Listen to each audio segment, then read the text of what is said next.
Hi friends, welcome to Lasya channel. నేను మీ Lasya. Friends, ఈ రోజు వీడియోలో ఇందిరమ్మ ఇళ్ల గురించి లేటెస్ట్ అప్డేట్ తెలియజేయబోతున్నాను.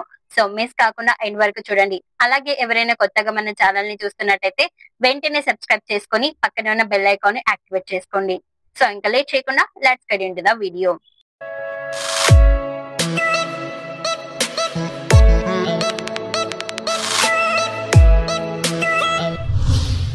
ఫ్రెండ్స్, తెలంగాణ ప్రభుత్వం ఇందిరమ్మ ఇల్లు అందించడంలో సందిగ్ధతను ఎదుర్కొంటుంది. లబ్ధిదారుల సంఖ్య 1,00,00,000 దాటడంతో వారందరూ నిజంగా అర్హులేనా అనే అంశం కలకలం సృష్టిస్తుంది. ప్రభుత్వం రీసర్వేకు ఆదేశించడంతో ఈ అంశం మళ్లీ తెరపైకి వచ్చింది. తెలంగాణ ప్రభుత్వం ఒక విషయం ఆలోచిస్తూ మరొకటి చేస్తుంది. దానితో ఏ పథకం ప్రారంభించినా ఏదో ఒక సమస్య వెంటాడుతుంది. ఇటీవల అధికారులు మరియు నిర్వాహకులు కూడా ఇందిరమ్మ ఇళ్ల పథకం విషయంలో తలలు ఊపాల్సి వచ్చింది. సమస్య ఏమిటంటే అర్హతతో సంబంధం లేకుండా లక్షలాది మంది ఈ ఇళ్లకు దరఖాస్తు చేసుకున్నారు. ప్రభుత్వ పరిపాలనలో మొత్తం 82.84 లక్షల దరఖాస్తులు వచ్చాయి. ఆ తర్వాత అధికారులు నిర్వహించిన సర్వేలో 1,00,00,000 మందికి పైగా లబ్ధిదారులు ఉన్నారని తేలింది. ఇది సమస్యగా మారింది. అయితే తెలంగాణ ప్రభుత్వం ప్రతి సంవత్సరం 4.50 లక్షల ఇల్లు నిర్మించాలనుకుంటుంది. 5 ఏళ్లలో మొత్తం 22.50 లక్షల ఇల్లు నిర్మించాలనుకుంటుంది. మరియు లబ్ధిదారుల సంఖ్య 1 కంటే ఎక్కువ ఉంటే ఈ పథకంలో 20% మాత్రమే అమలు చేయబడినట్లుగా ఉంటుంది.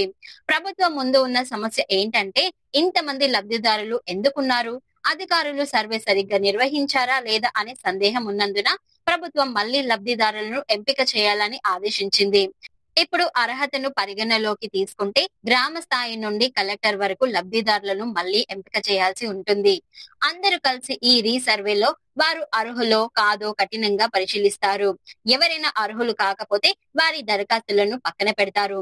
అందువల్ల జాబితా నుండి అనర్హులను తొలగించాలని మరియు నిజమైన లబ్ధిదారులు ఎవరో నిర్ణయించాలని ప్రభుత్వం నిర్ణయించింది. ఈ ప్రక్రియ ఎంత సమయం పడుతుందో తెలియదు. ప్రభుత్వం 3 నెలల్లో పూర్తవుతుందని చెబుతుంది. అయితే ప్రభుత్వం ఇందిరమ్మ ఇళ్ల కోసం 7,740 కోట్లు కేటాయించగా హడ్కో మరో 1,000 కోట్లు రుణం రూపంలో ఇచ్చింది. ఇప్పుడు ఇళ్ల నిర్మాణం వేగంగా జరుగుతుంది.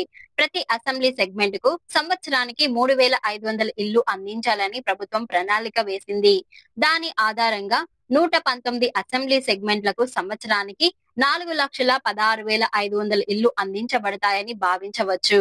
మరో 33,500 ఇళ్లు రిజర్వ్ కోటాగా ఉంచబడతాయి. చాలా దరఖాస్తులు ఉన్నందున లబ్ధిదారుల సంఖ్య కూడా ఎక్కువగా ఉండవచ్చని ప్రభుత్వ వర్గాలు చెబుతున్నాయి. అందువల్ల ముందుగా ఎవరికి ఇల్లు ఇస్తారనేది పెద్ద సమస్య. అందుకే లాటరీ పద్ధతి ద్వారా లబ్ధిదారులకు ఇల్లు అందించాలని ప్రభుత్వం యోచిస్తున్నట్లు తెలిసింది. గత బీఆర్ఎస్ ప్రభుత్వం కూడా లాటరీ పద్ధతి ద్వారా ఇల్లు అందించింది. అయితే రీసర్వే తర్వాత లబ్ధిదారుల సంఖ్య దాదాపు 80 లక్షలు అయితే ప్రభుత్వం 5 ఏళ్లలో 22.50 లక్షల ఇల్లు మాత్రమే అందిస్తే ఇంకా ఇల్లు అందని వారు 55 లక్షలకు పైగా ఉంటారు. 5 ఏళ్ల తర్వాత మాత్రమే వారికి ఈ కలను నెరవేర్చుకునే అవకాశం ఉంటుంది. సో ఫ్రెండ్స్, చూసారు కదా ఈ వీడియో. ఇలాంటి వీడియోస్ కావాలి అనుకుంటే మన ఛానల్ ని సబ్స్క్రైబ్ చేసుకొని ఈ వీడియోని లైక్ చేసి మీ అభిప్రాయాన్ని కామెంట్ బాక్స్ లో నాకు తెలియజేయండి.